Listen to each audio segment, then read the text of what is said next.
Are you okay?" If okay meant alive, then yes, she was. And if his question also meant, "Are you aware that you're completely in over your head here?" then the answer to that was also a yes. "I'm fine." "We're sorry, Uncle Cody," Brian said. "Honest, we are." Mitchell nodded enthusiastically. Obviously, he thought it wiser to keep quiet. Smart boy.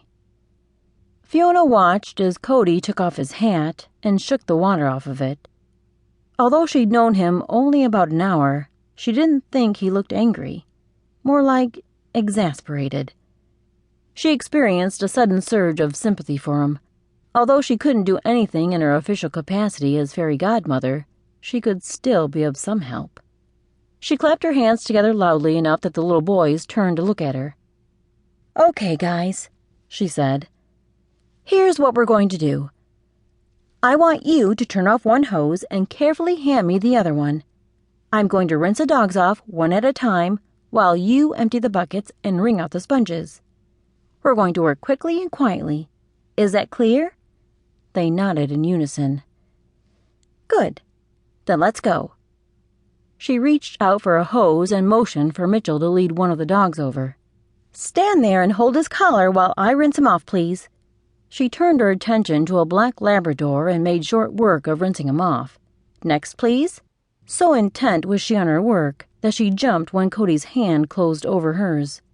"Here, let me," he said, his voice apologetic. "You've gone above and beyond." She glanced over her shoulder at Brian and was relieved to see that he was quietly focused on rinsing the soap out of the buckets. "Something tells me that this is business as usual around here?" He nodded sheepishly. "Can you tell I don't have a lot of experience with kids? I must be doing something very wrong.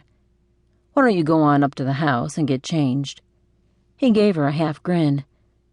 "Again.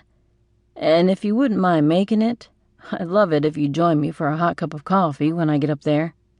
She nodded. "If you're sure you've got everything under control?" He laughed. "I'd be a liar if I said that. But I think I can get this all cleaned up without incident." "Coffee it is, then. See you up at the house."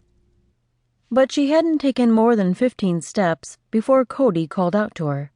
She whirled around. "Look, Fiona, I know this is way more than Bethany meant for you to handle.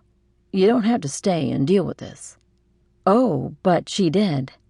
Because Fiona knew without a shadow of a doubt that this little favor Liam had asked of her wasn't a favor at all, or an assignment.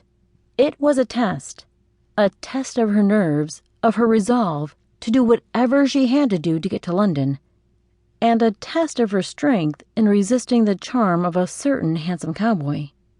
And it was a test she was going to ace.